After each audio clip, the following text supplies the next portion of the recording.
Last night, Donald Trump gave his worst speech yet in a televised address to the nation. Every single person watching, no matter what political ideology you hold, came away with the same response. And it was, huh? What was the point of Donald Trump getting on national television and just screaming at us pointlessly, showing charts and graphs that meant nothing, lying out of his ass, and just yelling and collapsing the entire time? Well, right after the cameras stopped rolling, but the mics were still on, Donald Trump admitted why he gave that disaster of a speech, and it shows how little control he has over himself, his presidency, and just how poorly things are going. We are going to get into it all, but before we do, if I could quickly ask you to leave a like on this video, and if you haven't already and you enjoy our channel, to hit that subscribe button because it goes a long way in supporting our work. Now, before we get into what Donald Trump revealed about the most disastrous speech he's ever given, I want to start with how Lawrence O'Donnell responded to it and his apt description of Donald Trump just being angry at the end of the day, that began with David Remnick asking the question in The New Yorker, have you ever in your life encountered a character as wretched as Donald Trump? Donald Trump delivered that character to millions of Americans tonight in a 15-minute shouted speech from the White House. Donald Trump's shouting seems to indicate he has not yet learned how microphones actually work. America's worst public speaker struggled mightily reading a teleprompter full of lies tonight. His speech, if we can call it that, in it, Donald Trump said that when he took office, quote, inflation was the worst in the history of our country. That is a lie, a typical Trump lie. Inflation was at 3% when Donald Trump took office. Inflation is at 3% right now. Donald Trump said that when he took office, we had, quote, transgender for everybody. That would mean that Donald Trump is transgender. That would mean that everybody is transgender. It is, of course, Trumpian madness. We did not have transgender for everybody. Donald Trump said, I was elected in a landslide. That is a lie. Donald Trump won by 1.5% of the vote. Donald Trump said they released violent felons, meaning the Biden administration. No president in history has released more violent felons in one day than Donald Trump did on his inauguration day when he pardoned every violent felon who attacked the Capitol on January 6th for him, to try to overturn a presidential election for him. Donald Trump said that tariffs is, quote, my favorite word. Donald Trump lied when he said we made a lot more money because of tariffs. We didn't make any money because of tariffs. America made no money because of that. The Trump tariffs paid to the United States Treasury have all been paid in the United States by Americans. The federal government has simply taken money away from Americans through the Trump tariffs. Americans have had to take money out of their pockets to pay for the Trump tariffs in this country. This is the first time that Donald Trump made a public reference to tariffs without telling the lie that foreign countries pay his tariffs. And Donald Trump lied about the Democrats, saying Democrats are demanding increases in health insurance costs. Donald Trump delivered his speech in a monotone anger. He seemed to be angry at the truth. The truth is, as Lawrence O'Donnell clearly states, Donald Trump is already a failed president who has already lost his failed presidency. It has slipped out of his hands. Donald Trump acts as the entirety of the Republican Party. If there is anything going on within MAGA, the blame can be laid at the feet of Donald Trump. He is the no accountability president, but if we're being honest, he's accountable to all of this. So when discharge after discharge petition is able to get 218 signatures in the House, you can't blame Mike Johnson for losing control of the Republican caucus. That's on Donald Trump. Whether it be the Epstein files vote or the ACA subsidies, Donald Trump and Mike Johnson have lost control of the House. Historic unpopularity, that is Donald Trump. Anger about rising prices, that is Donald Trump. There is nothing that he can do. There is nothing that he can scream at us with. There are no amount of fake graphs and charts and figures and Carolyn Levitt lip injection filled lies. And yes, I'm going to make fun of her appearance because she's a fascist and a piece of shit. So I'm sorry to anyone who says maybe we shouldn't do that. I disagree. She signed up for this job.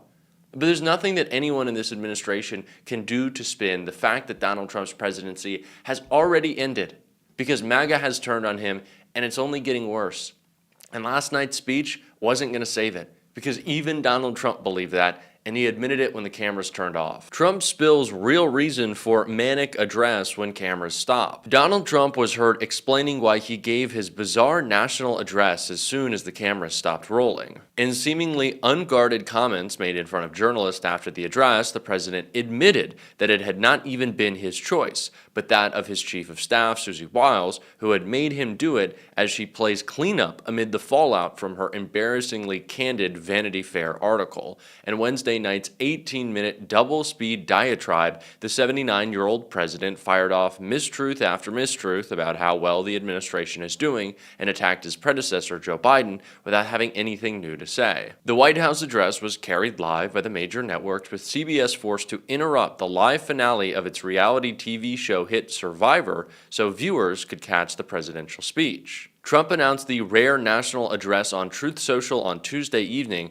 just hours after Vanity Fair published its profile of Wiles. His post prompted speculation of a major public announcement, perhaps even a declaration of war on Venezuela. So this wasn't Donald Trump's doing, which is why last night when I watched the speech and really just came away with, why as my response? Why are we here? Why are we doing this? Donald Trump will at least usually throw in a little Hannibal Lecter, right? Something about windmills, screaming about a nonsensical, but he didn't even do that. He was just angry and speaking rather quickly for Donald Trump. I suspected it might have been Adderall that he was on last night, but I think it was just like bitter resentment towards Susie Wiles. But I think it is important to keep in mind that this White House is so fractured, things are so chaotic, that Susie Wiles can trash everyone in that building, call Stephen Miller a little goober, admit J.D. Vance is an opportunist, make Carolyn Levitt look like the idiot she is, call Donald Trump an alcoholic who doesn't drink, so basically an asshole, and still demand, in the same day that that article comes out, complete fealty from everyone, nice post saying that the journalist was lying, and get the President of the United States to get a nationally televised address on the air when he doesn't want to. If you think Donald Trump is in charge of his White House, he is not. Donald Trump has lost control of everything. He is very focused on his ballroom. He is very focused on the grift. I'm sure he's very focused on getting 12 to 14 hours of sleep a night because he doesn't work. He never has. But he is not in control of his White House. There is chaos that is rampant. These people can't just not govern. They can't govern themselves.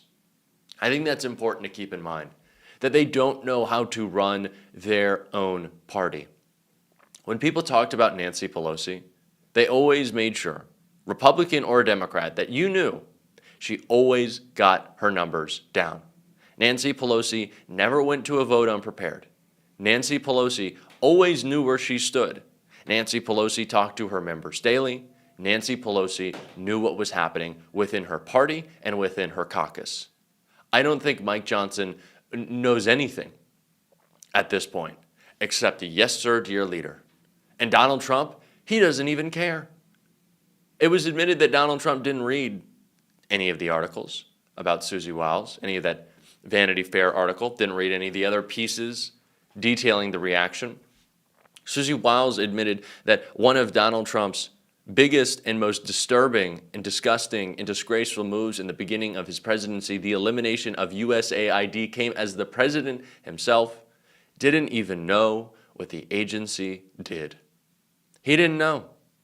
Donald Trump has allowed his goons to run rampant, run roughshod, and ruin our government. It has been a very purposeful effort. Project 2025 was written with the understanding that Donald Trump doesn't understand anything. It is important to keep in mind. And it is why, now that Donald Trump, being good enough, no longer being the case, is such a damaging thing for the Republican Party. Let me explain that. It used to be the case in a primary, in a general election, that for Republican voters, Republican primary voters, and really just the Republican circles around Washington, in the media, that liking Donald Trump, loving Donald Trump, your full commitment to Donald Trump, that was enough. That was it. You praised your leader and you were in the good books with all the Republican cronies. It's not the case anymore.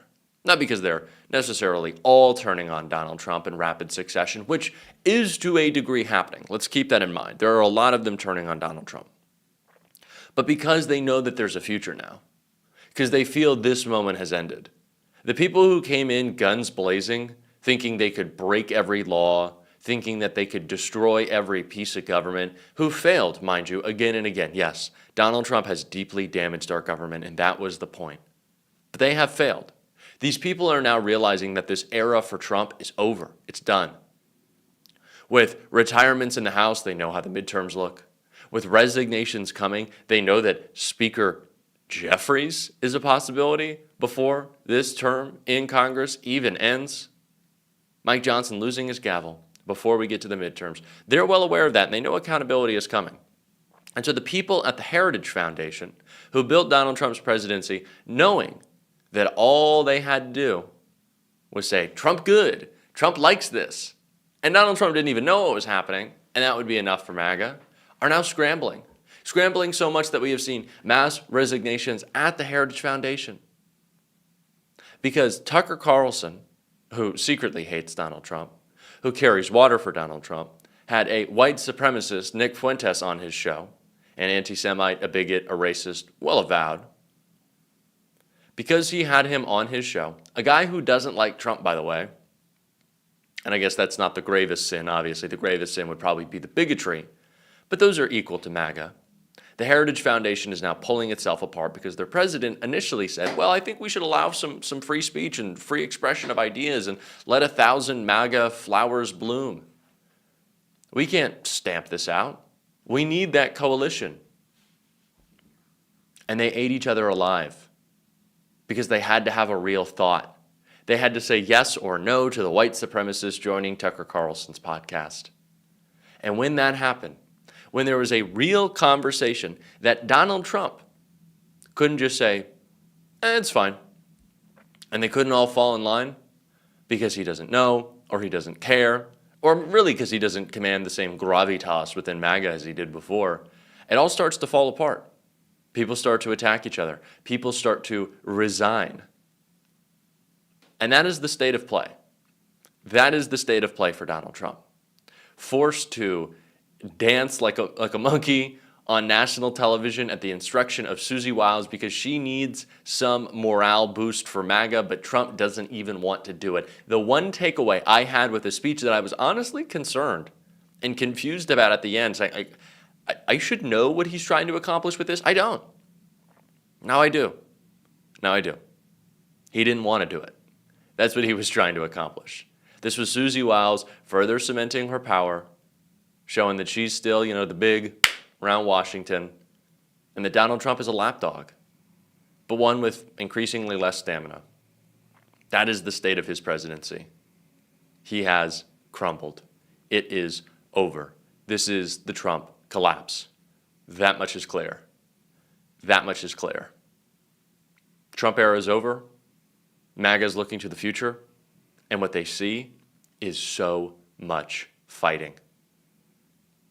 And that's a reason to smile. And we are going to be covering that on this show every single day. And if you want to support that, as always, you can hit that subscribe button, leave a like on this video. If you stuck around to the end, drop a blue heart in the comments. Keep on fighting, y'all. Don't let them silence you. And until next time, I'll see you soon.